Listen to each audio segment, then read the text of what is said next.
Hello and welcome to the Kitchen Table Theology podcast, where each week, Pastor Jeff Cranston explores biblical theology that provides practical life applications in an understandable way.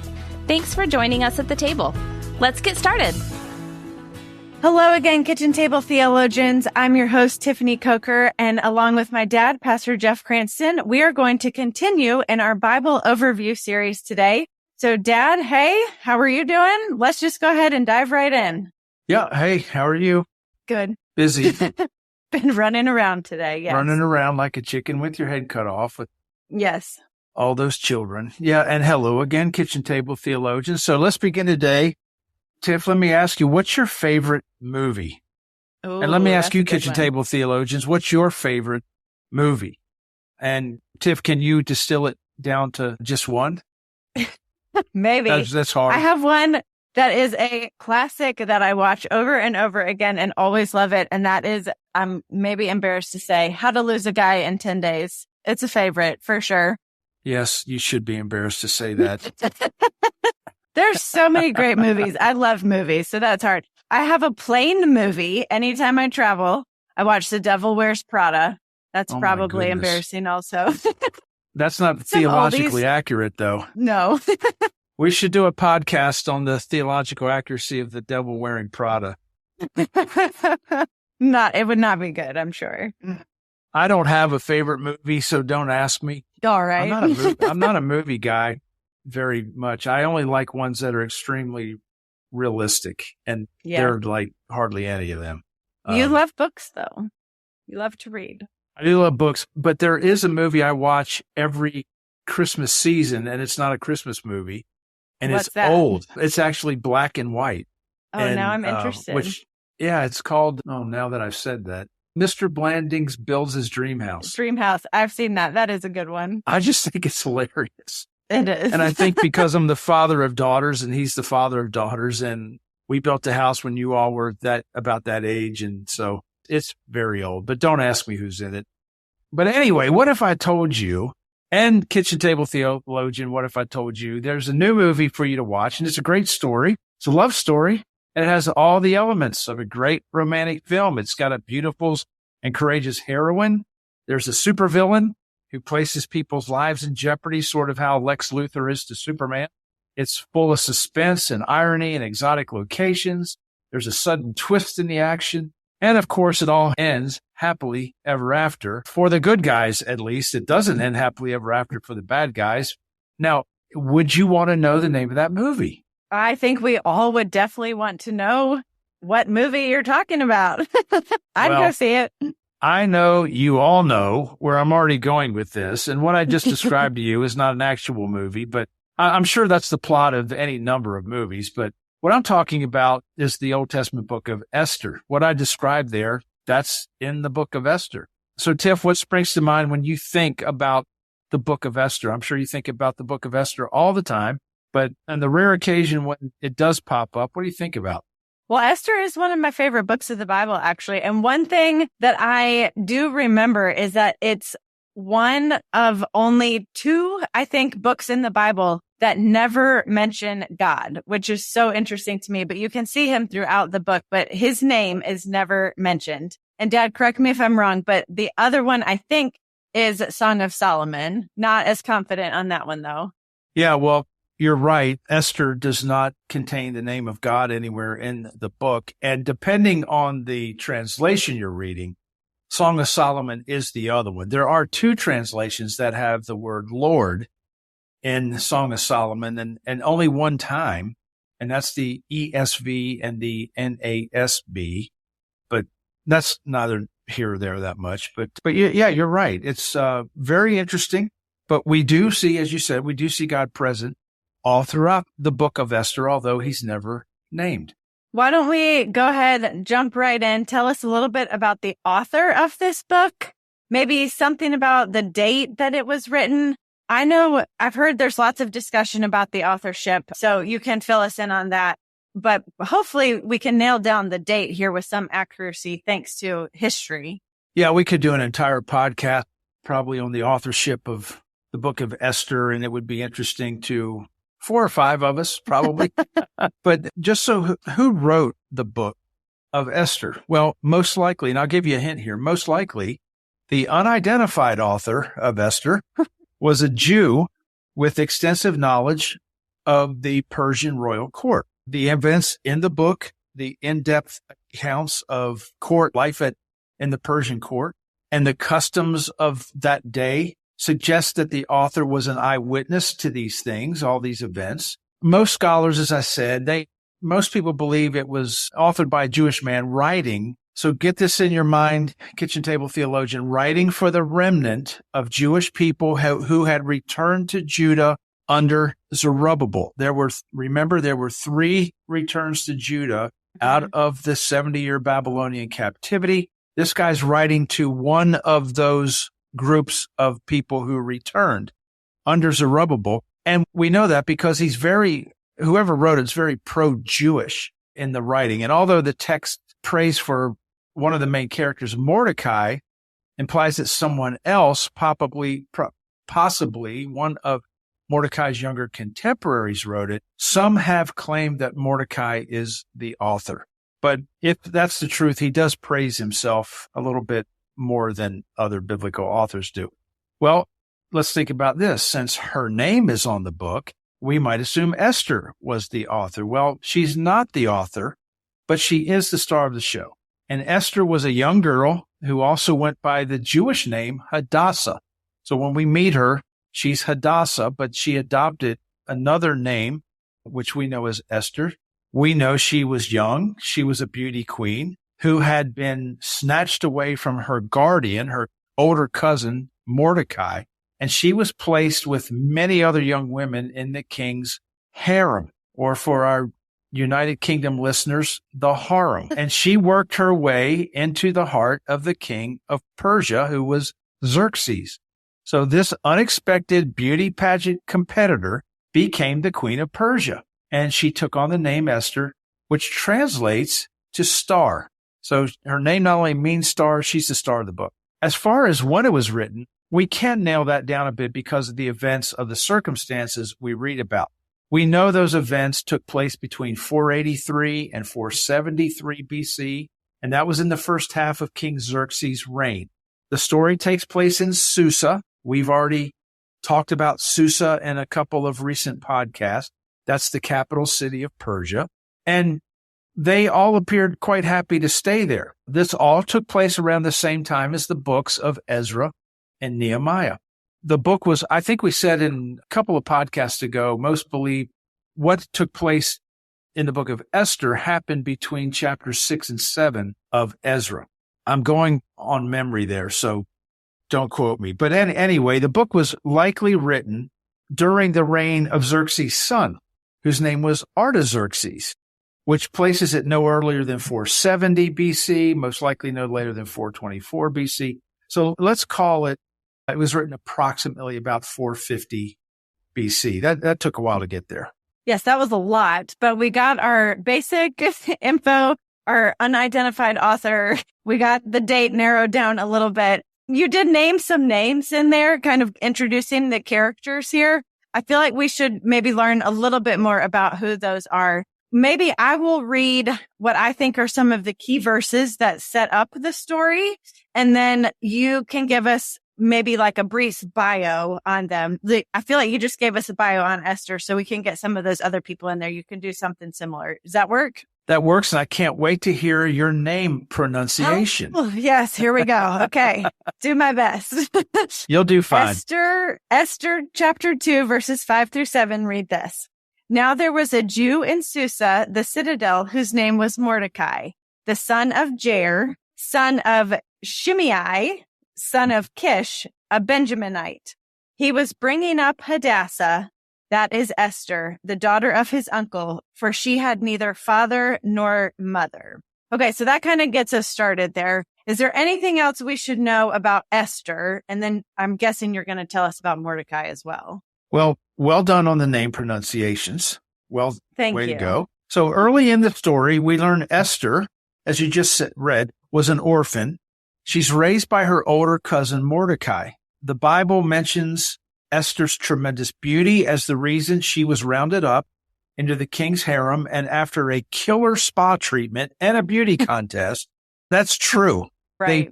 They gave them the equivalent of a great spa treatment, and then there was a beauty contest, and she was ultimately named queen. So she's the only person in the book of Esther to have her two names pointed out, perhaps as a nod to her assignment that God gave her to live in both identities within this very powerful, she's in the epicenter of the Persian Empire. She's also the only character who changes of sorts in the book. Initially, when we see her just after she's queen, she's very reticent about speaking to the king. But then she gathered the courage by the end of the book to advocate strategically for the lives of the Jewish people. So we see a real maturing and a bit of a 180 during the book in terms of how Esther behaved herself and acted. All right, let's stick with our other Jewish character right here that we've introduced. That's Esther's cousin, Mordecai. What do we need to know about him? Well, you just read about his family tree.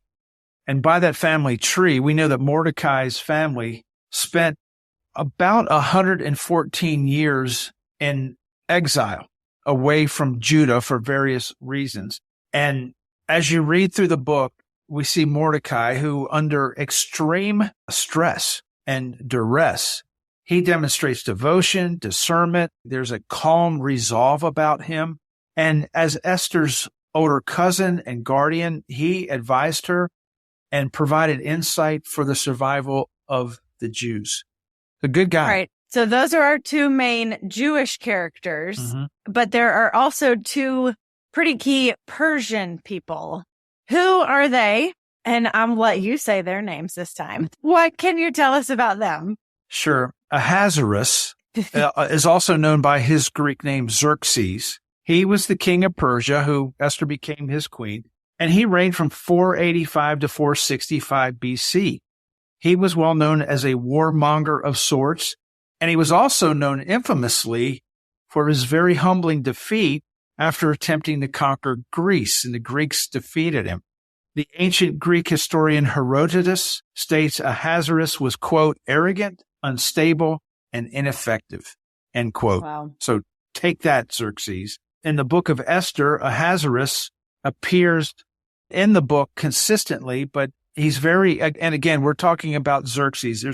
There's two names for him as well. I guess maybe I was not fully correct when I said Esther was the only one, but he comes across as being easy manipulated, a quick temper, but enormous wealth, enormous power, which can be a volatile combination. And then the second Persian character is Haman, a man named Haman. He was a member of the Persian court, had a position higher than any of the other nobles, and he's the primary villain in the story. He's Lex Luthor.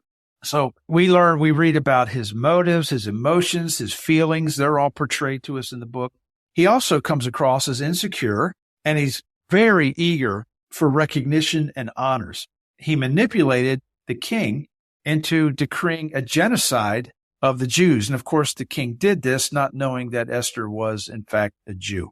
Well, that gives us some insight into who all of our characters in this book are.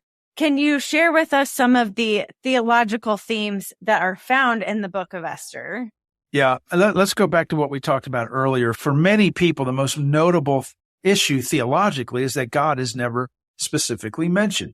And there have been innumerable books and sermons written over the years and preached over the years on the book of Esther entitled The Hidden God. I'm just sure of it, the hidden God. But while his name is not specifically mentioned, God is present and active everywhere throughout the book. And you see his presence in divine coincidences, which there are no coincidences. There are none really. These are providential, God providentially moving events in the way that he wants them to go.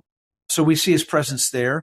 We see the Jewish people in lament and in fasting. Well, why are they lamenting and why are they crying out?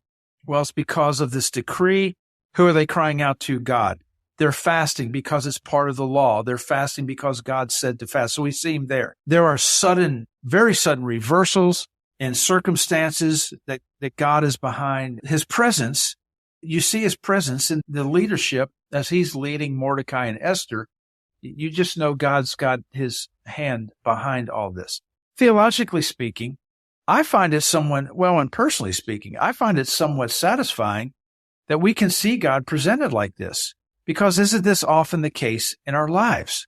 Kitchen table theologian, think about your own life and you feel like there are times where God goes a little bit hidden, a little bit silent. So detecting God when he is seemingly absent is a thing in our life, and yet he's never absent. So I think we can kind of jive with that whole idea. And I think we can view God through this book as the hidden but present God. And that's a very strong theological theme in the book. And I think when you take that view, it really does become easier to see the hand of God throughout the book and how he's orchestrating events and how he's working through his people. I think another thing that we see throughout this book is God's faithfulness. Dig into that one a little bit for us. Yeah, absolutely we do. And for those who seek to find it, you see the faithfulness of God in the stories, first of all, in the stories' so-called coincidences.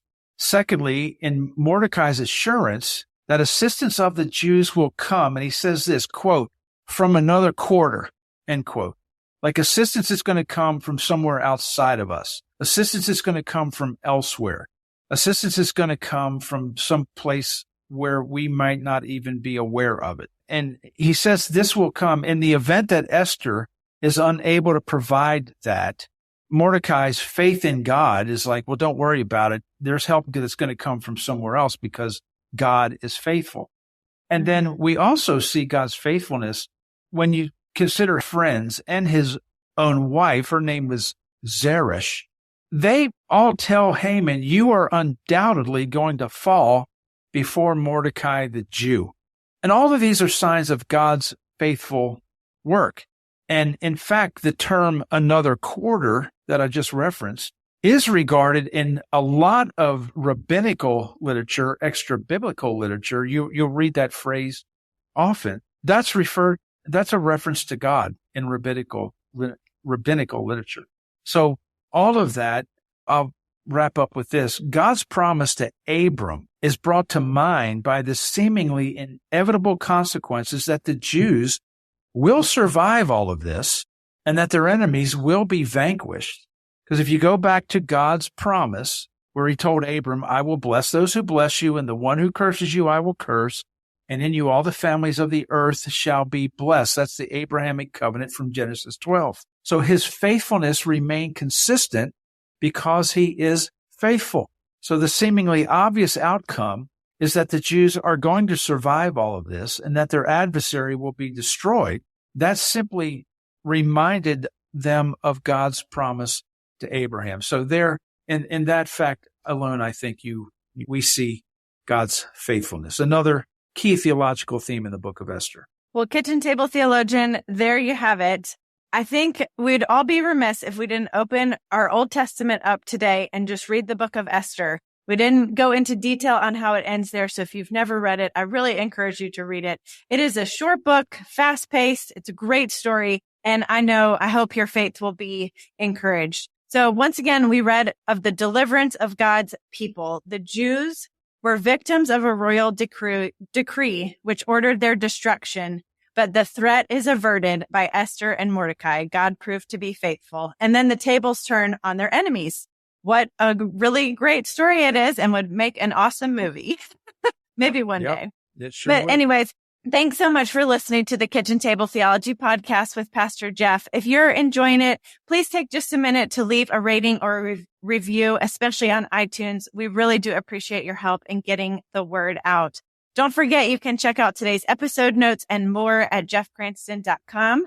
You can also email us anytime. It's pastorjeff@lowcountrycc.org. As always, thanks are due to our friends here at Low Country Community Church in Bluffton, South Carolina, and at Streamline Podcast for making this podcast possible. Next week, we will be continuing our Bible overview series with a look at Paul's letter to Titus. Until then, always remember that the real power of theology is not only knowing it, but applying it. Thanks for joining us at the table. You've been listening to the Kitchen Table Theology Podcast with Pastor Jeff Cranston. Join us next time for more insights into biblical truth. If you'd like to know more on today's topic, please check out our show notes. If you have a question from today's podcast, kindly email us at pastorjeff@lowcountrycc.org. If you're enjoying this podcast, would you consider leaving a rating and review? We deeply appreciate your help in getting the word out. And be sure to subscribe on iTunes, Google Play, Spotify, or in your favorite podcasting app to continue this journey with us as we learn about and apply God's Word to our lives. Thanks for joining us, and we'll see you next time here at Kitchen Table Theology.